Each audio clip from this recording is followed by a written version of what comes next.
No, I did not, but I've always had that entertainment crave inside of me. When I was 10 years old, all I did was watch TV for 10 hours a day, and it felt like it was in my DNA, all the stories and character developments. Before thinking about ever even writing a script, I remember my older brother one day came in my room and he was like, the heck's this?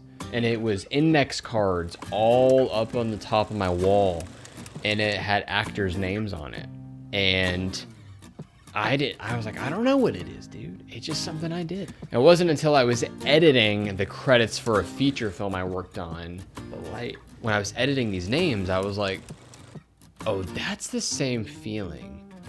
Oh, that's what that meant. There was just something there. I always talked about creating series and shows and movies with my brother, but I never really actually thought about what that could be.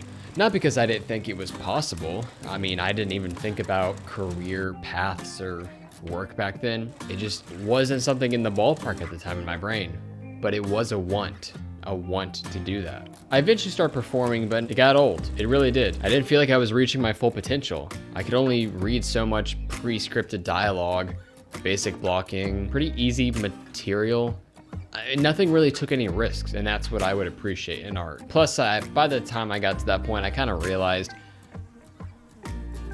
it's a fly. Yeah, it's a fly, but it's Peter. I knew how to create content, and I knew how to entertain, and I knew how to direct, and I knew how to do this. Of course, I'm still experimenting with what I can do and what I'm good at.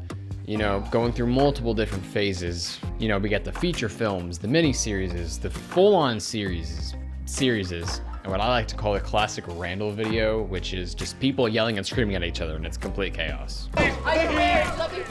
Now that I'm where I'm at now, I've surrounded myself with creativity and filmmaking, and I feel better than ever. And the future should be interesting, to say the least. I started when I was 17, and now I'm almost 23. Jeez. And what I've learned is that it is dire to surround yourself with like-minded creators. When I started, I was completely alone, and I think I was better off being alone at the time than being surrounded by uninspired people. I don't want to say it in a negative way. You can't bounce ideas off somebody that's just not going to be Somebody needs to receive what you're saying well and give back positive critiques.